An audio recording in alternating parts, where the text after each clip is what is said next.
Hey everybody, welcome into another edition of Make Every Second Count Live. Now, this is not going to be a live episode because I will be speaking on Tuesday night. So it is 3 o'clock on Sunday afternoon, and we are pre-recording the episode.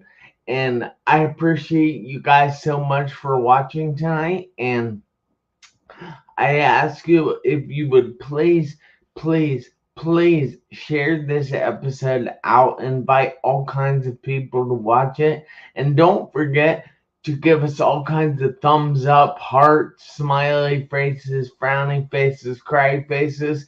Heck, you can even give us angry faces if you want. Just give us some reaction and keep those comments flowing because we love to have a conversation with you guys. So, with no further ado, I would like to bring to the stage Dr. JoWanda Fells. Oops, Hey, I Jeff. forgot Rollins. That's all right. That's all right. It's a mouthful. Dr. JoWanda Rollins Fells. Yeah, It's good to be with you, Jeff.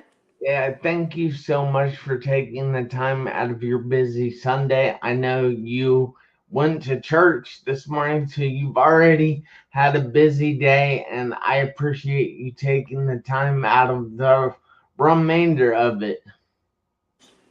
No So, worries. if you would like to go through a short introduction of yourself, tell everybody who you are, where you're from, what you do, and more importantly, why you do what you do, and that would be amazing. Outstanding. Well, thank you again, Jeff, for having me. And hello, Make Every Second Count family. My name is Dr. JoWanda Rollins Fells. I am joining you from Virginia on today. That is where I was born and raised, and am currently sitting right now in my home. I am the founder and CEO of Spirit of Excellence and a co founder with my husband of Power of One Ministries, where we do television, radio, and magazine. I'm also a national speaker, a national consultant. And so I get the opportunity to travel the country and encourage and inspire individuals.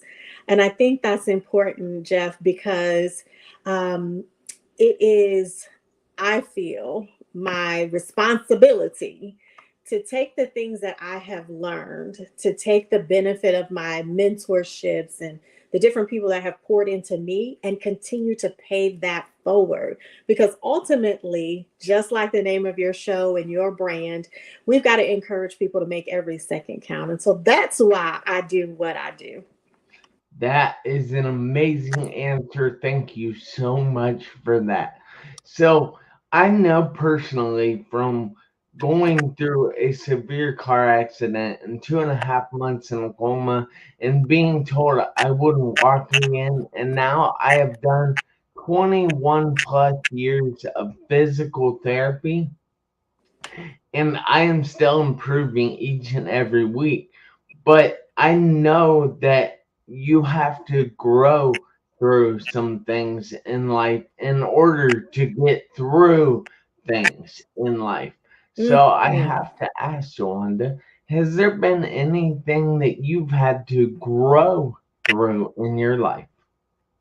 What a powerful question. For me, I would have to say my self confidence and growing through uh, thinking small, um, growing through, having big dreams, but just realizing, maybe it's too big, maybe that's doing too much, and growing through that negative inner self conversation that nobody else hears.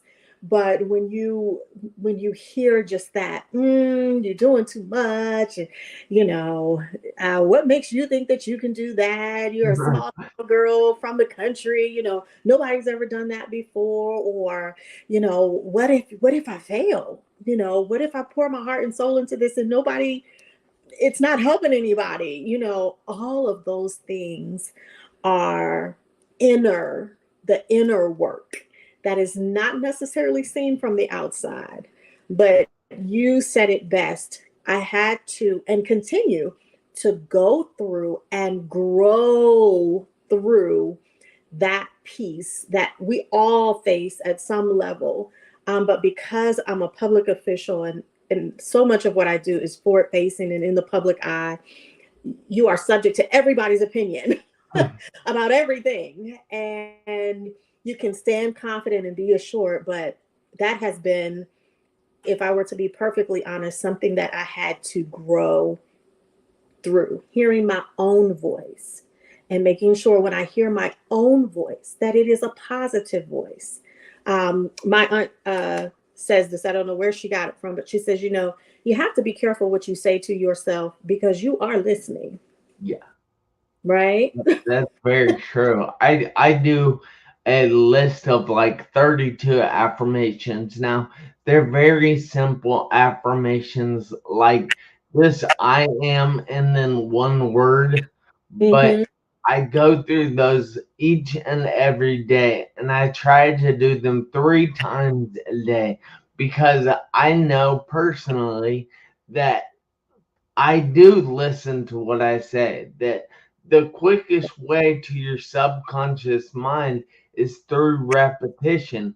And Mm-hmm. if you get to your subconscious mind speaking those things repetitively, Mm-hmm. your subconscious mind will start to actualize that stuff in your conscious mind, and then that stuff actually starts to happen for you, and it's pretty amazing the way that stuff works. If Yeah. you've ever looked into psychology and stuff, Mm-hmm. it's pretty amazing. It really is. And I think to your point, Jeff, and how that applied in my life, it's one thing to teach it, it's another thing to understand it, it's a whole nother thing to walk it. And when you have those moments, remind yourself. And so that was a shift and some deep inner work that I had to do. So, yep, I get it.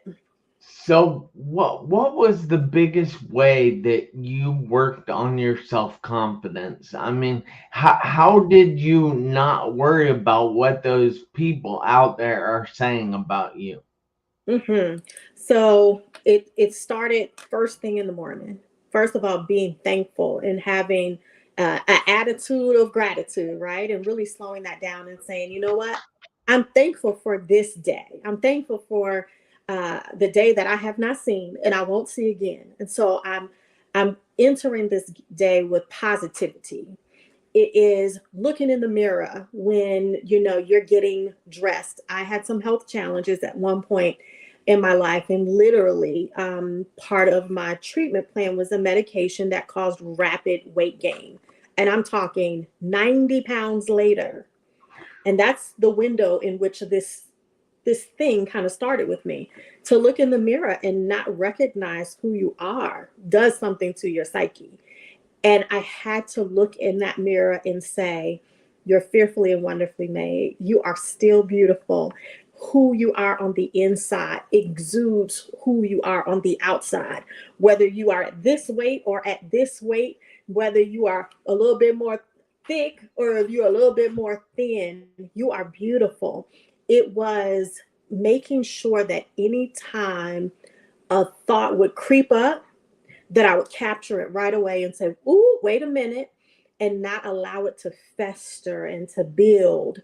Um, it was putting positive reminders in my phone so that when my alarm would go off, here would be something that would pop up. My daughter, she exposed me to something called a sprinkle of Jesus.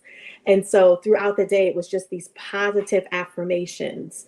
I also had to, and this is real talk for your viewers, I had to watch who I was around. So anyone that, did not affirm who I saw myself or wanted to see myself as, they had to do something else. I did not need a reminder that, I had gained weight. I did not need a reminder of, things that were not positive. And I started surrounding myself with folks that would celebrate, not just tolerate me. And then when I started getting that weight back off and getting back, and I'm still, still in that process of finding my me from a few years ago, to have people who would celebrate you along the way. So I don't have people in my inner circle who don't affirm or who don't speak or who are not about the uplifting of other people. And so that is how, those are some steps that I took.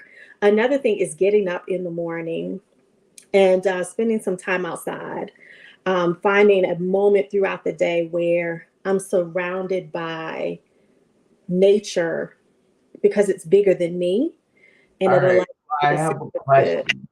So, Yeah. what would you tell somebody that like lives in Alaska in the middle of winter if they can't go outside and they can't be around that nature?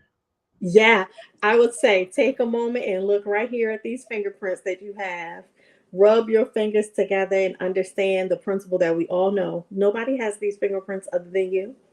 You are special. You are unique. There is something in this world that only you can do, and that you are valuable, that you have purpose, even on the inside. Even if it's a snow blizzard outside and you can't get out there, you have purpose.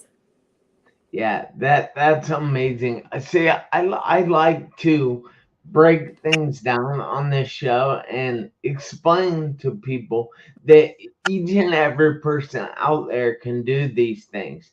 They might not Yeah, be the same for you as they are for somebody that lives in Alaska in the middle of winter, but you're still able to do something. And I like to show them solutions to the yeah. things that they might be dealing with. Mm-hmm. Mm-hmm. So I have to give you a little situation here to see what you would do in this situation. Okay. So I have a friend that lives in Africa. Now he had lost his job, but he found a new job eventually after a period of time where he went through some hungry times. He went through some times that nobody could get a hold of him because he didn't have a cell phone. And his cell phone was actually stolen at another time, Mm-hmm. and he just has all these issues that are stacking upon each other. What would you tell somebody that is in a situation like that? Mm-hmm. Mm-hmm. That's a great question. So I'm going to say reframe your reality, like literally. We can view life as stacking, like you said, and stacking meaning that I'm buried, I'm choking, I'm suffocating. Or it could be that, yeah, life is throwing some stuff at me right now, real talk, but I'm going to act like a seed that has been planted. And while I'm going through all of these things, I'm going to grow. All of these things have purpose. Nothing is happening by accident right now. If my phone is stolen and nobody can get in touch with me, maybe I can just view that as I'm hidden for this time because I'm being protected while I'm being hidden. I would say to him to know that everything is a season. And so this may be a season right here, but it's going to pass. And what will you have learned from that season when you're ready to go into the next season of life? That's what I would say. That is very, very, very profound. I treasure that input right there. So Mm-hmm. I want to show you and the audience a picture and kind of explain it for a moment. So we have this picture here of this house that has been wiped out by a hurricane or tornado or something of those sorts. Now, it I realize that it's not the best picture, and you guys might not want to look at it because it can be sad. But at the same time as it being sad to some, other people look at this picture and they see the baby. They see the father that's still talking on the phone. That means he has loved ones out there. That the baby is eating. That means the baby is still hungry. That means the baby is alive and thriving.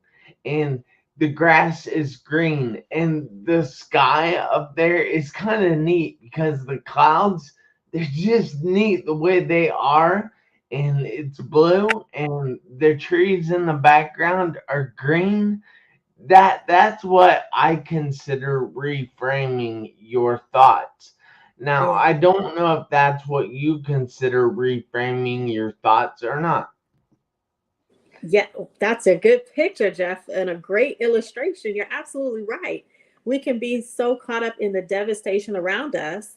And let's be clear, that is devastating, that is traumatic, that is sorrowful, and a lot of those sad emotions. But Yeah. all of those things can be replaced because he is still alive and so is his child. So great example, great picture.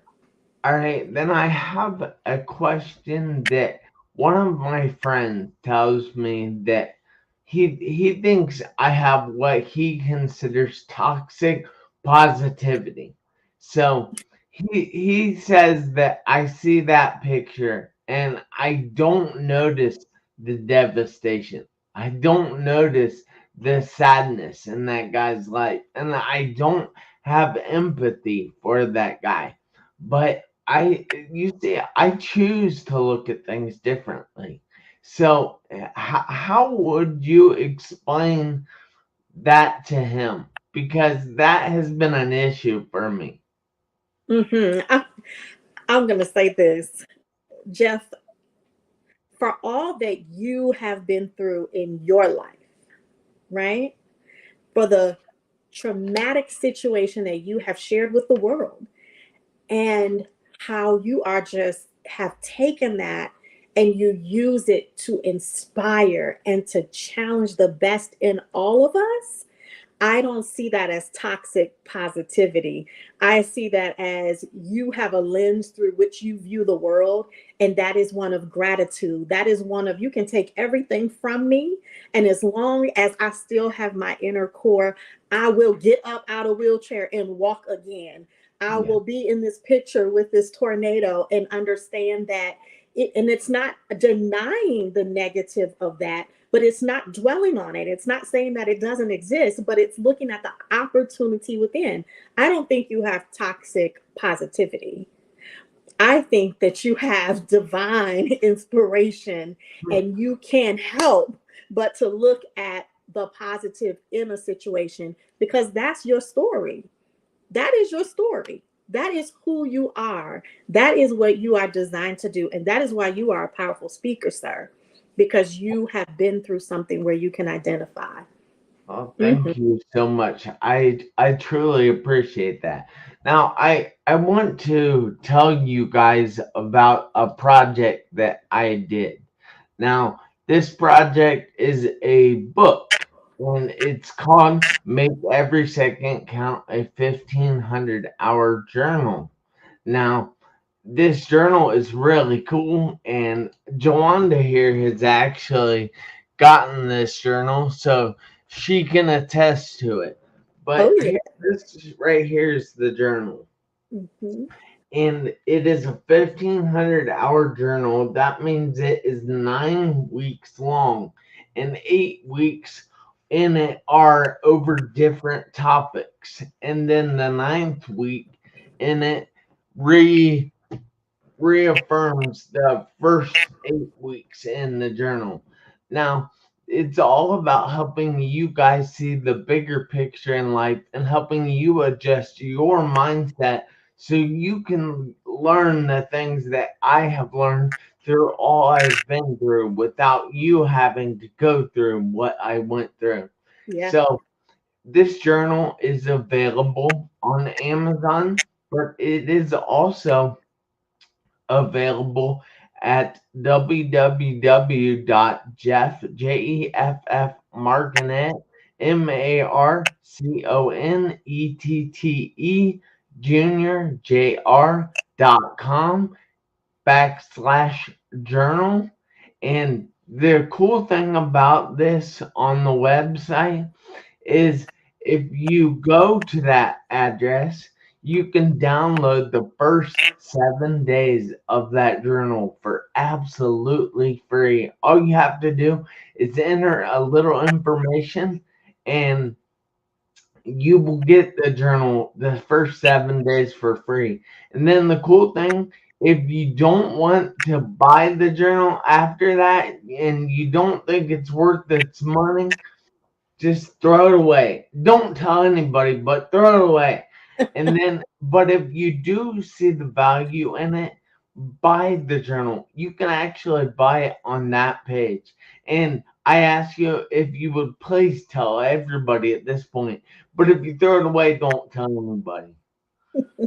And so that's my shameless plug there for a minute. So I have to ask JoWanda, what is it that you can say about the journal? How has it affected you?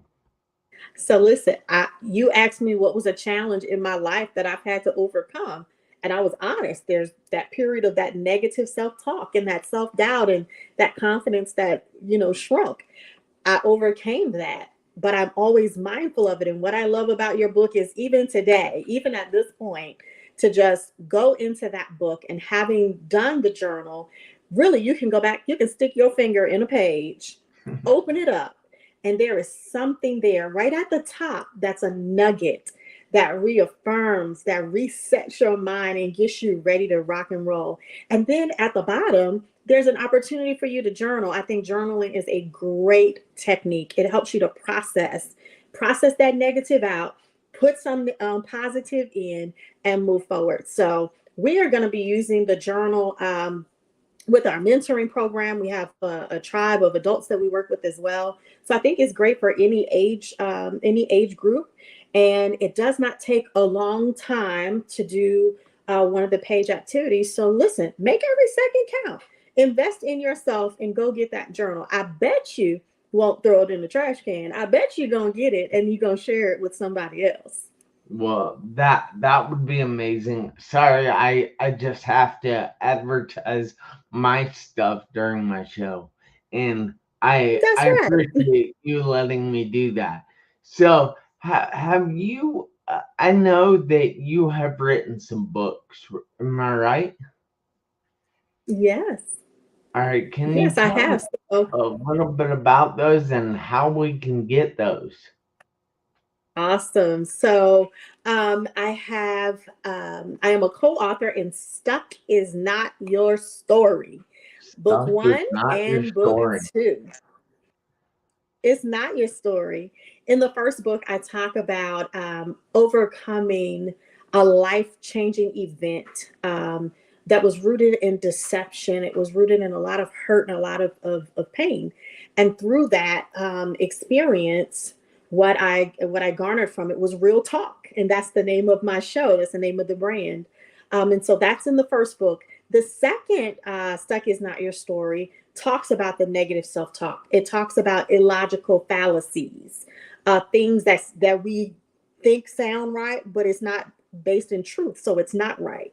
And then the third book that I have out is Story? Affirmations of a CEO on the Move. And with that, I partnered with about 42 women from around the country. And it at the top, there's a quick affirmation. I'll share a quick one. It's based on, are you willing and able?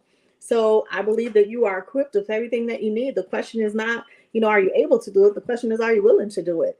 And then there's a journaling piece that goes on beneath that. So Stuck Is Not Your Story one, Stuck Is Not Your Story two, and then Affirmations of a CEO on the Move.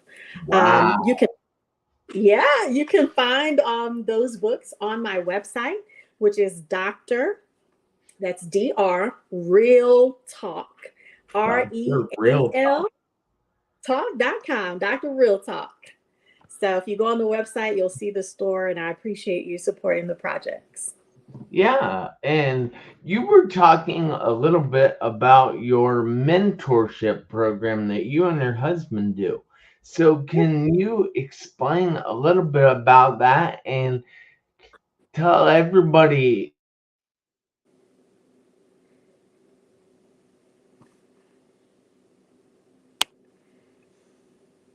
Yeah, Jeff, you froze. So I don't know if your audience can hear me, but I'll go ahead and answer your question. So we have a mentoring program for middle and high school students. For the girls, it is Divas with Promise, and for the boys, it is Men of Valor. We are partnered with Caroline's Promise, which is a local affiliate of Colin Powell's America's Promise. And we meet with the students, and our goal is very, very simple: to encourage, to expose them to things that they would maybe not necessarily be exposed to, and to empower them. So we have different speakers come in, like you, Jeff, to come in and expose them to people outside of our immediate community that are doing great things. We have Hank Longo that is coming. We're using his curriculum I this know year called him. I know. So Hank is going to be coming on down, and we're gearing up for a conference on the 24th. And so our mentoring students are going to be doing some community service at that conference, and we're going to give them some stage time. So it's about encouraging our young folks and being the village around them to support. So that's what That we is do with great. mentoring. That is fantastic because I talked to William, that's your hubby, and um, I asked him what all they do in the mentorship program, and he was telling me all about these things that I would love to learn how to do. Okay, well, come So, on. Look, so I'll tell you, it is we'll an do some stuff for awesome when you thing. come and talk to our kids. Yeah, it's an awesome thing, guys. It's just wow. Because kids now, they don't get this stuff. They don't really have the positive people in their life all the time. And they need that in their life because we want the youth today to live their best life and do it now because we have to make every second count. So it's so important that they do that. Yeah. So I thank you so much. I know you're a busy woman and you do a lot, and I really appreciate you taking the time out of your day to be here. Well, thank you, Jeff, for having me. And I'm just inspired by you. And I've told you that I have, now listen, everybody, I have my journal. So I'm going to encourage you to go and get that journal as well. Get one for yourself and get one to share with a friend. And Jeff, you keep on sharing your positive light and your inspiration. All I for one appreciate you. right, that's awesome. Thank you so much. Now, guys, I want to remind you, go check her out. She's doing some awesome stuff, and you can do that again at www.drrealtalk.com. So that is drrealtalk.com, as you can see on the screen here. Yeah. And definitely check her out because, like I said, she has a bunch of amazing things. But I need to remind you, Dr. JoWanda, and everybody out there that you have to do me a favor this week, next week, and for the rest of your life. You have to make every second count. Why? Because you never know when the seconds are going to run out on your one life. I'll see you guys back here next Tuesday, 7 p.m. Eastern Time, on the show where we help you grow through things in life. You guys have a great night, and thank you, Dr. JoWanda. All right. Thank you, Jeff. Good night, everyone.